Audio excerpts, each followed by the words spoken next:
Good evening friends. बऱ्याच वेळा आपल्याला वाटतं की आपण फक्त मोठमोठी वाक्य बोलून इंग्रजी बोलू शकतो, पण असं नाही. इंग्रजी भाषेमध्ये असे एकेरी म्हणजे सिंगल शब्द आहेत, काही दुहेरी म्हणजे दोन शब्द आहेत. त्या दोन शब्दांच्या मदतीने देखील आपण इंग्रजी बोलू शकतो. आज अशीच काही वाक्य मी आपल्यासाठी घेऊन आलेलो आहे, की छोटी वाक्य बोलून आपण इंग्रजी बोलायला सुरुवात करू शकतो. म्हणजे ज्याला काहीच येत नाही, ज्याला इंग्रजी बोलण्याचं बेसिक नॉलेज देखील नाही, असे व्यक्ती देखील बोलू शकतात, असे मुलं देखील बोलू शकतात. पहिलं वाक्य आहे एनी प्रॉब्लेम. आपण दुसऱ्याला बोलू शकतो, एनी प्रॉब्लेम, काही अडचण आहे का? एनी हेल्प, काही मदत हवी आहे का? म्हणजे एखादा व्यक्ती जर आपल्याला संकटात दिसत असेल, अडी-अडचणींमध्ये दिसत असेल, समस्यांमध्ये दिसत असेल, तर आपण बोलू शकतो, एनी प्रॉब्लेम, काही अडचण आहे का? एनी हेल्प, काही मदत हवी आहे का? तर आता या प्रत्येक वाक्याच्या शेवटी प्रश्नचिन्ह का आहे, की समोरच्या व्यक्तीला आपण वी आर आस्किंग क्वेश्चन, म्हणजे आपण प्रश्न विचारत आहोत, त्यामुळे प्रश्नचिन्ह आहे. एनी आयडिया, काही कल्पना आहे का? एनी डाऊट, काही शंका आहे का? एनी वर्क, काही काम आहे का?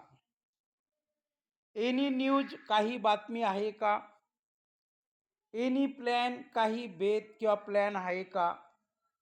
एनी मेसेज, काही निरोप आहे का? एनी मनी, काही पैसे आहेत का? एनी टाईम, काही वेळ आहे का? राईट.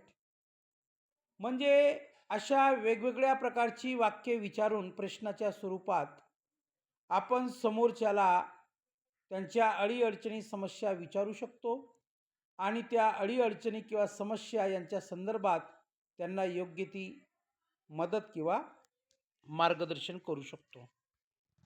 अजून काही वाक्य आहेत बघा. खाण्यापिण्याच्या वस्तूंबद्दल विचारू शकतो आपण. एनी वॉटर, काही पाणी आहे का? एनी फूड, काही अन्न आहे का? एनी मिल्क, काही दूध आहे का? एनी टी, काही चहा आहे का? म्हणजे मला चहा प्यायचा आहे. एनी कॉफी, काही कॉफी आहे का? एनी शुगर, काही साखर आहे का? एनी सॉल्ट, काही मीठ आहे का? एनी स्नॅक्स, काही नाश्ता आहे का? एनी फ्रूट, काही फळे आहेत का? एनी स्वीट्स, काही मिठाई आहे का?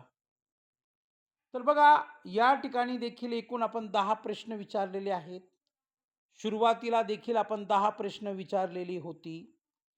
तर आपण जर अशा पद्धतीने बोलण्याची प्रॅक्टिस केली, अशा पद्धतीने प्रश्न विचारण्याचा सराव केला, तर आपल्याला इंग्रजी ही कठीण वाटत नसून ती सोपी वाटायला लागेल.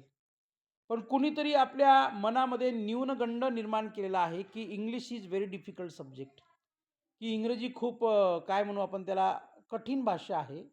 पण तसं नाही. इंग्रजी ही खूप सोपी भाषा आहे. आपण त्या दृष्टीने अभ्यास केला पाहिजे. राईट? बघा, अजून काही वाक्य आहेत आपल्याकडे, बघूया.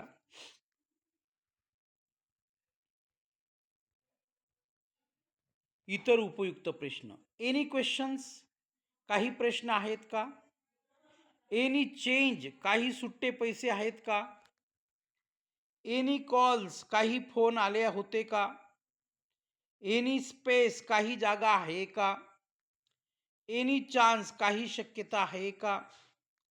एनी प्रूफ, काही पुरावा आहे का? एनी रिजन, काही कारण आहे का? एनी अपडेट्स, काही नवीन माहिती आहे का?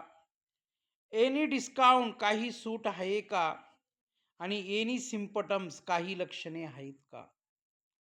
तर अशा वेगवेगळ्या प्रकारची प्रश्न विचारून, अशा वेगवेगळ्या प्रकारची वाक्ये वापरून आपण सहज इतरांना मदतीसाठी, त्यांच्या अडीअडचणीच्या समस्येच्या सोल्युशनसाठी विचारू शकतो आणि बिनधास्त त्यांना मदत करू शकतो. Thank you very much. धन्यवाद.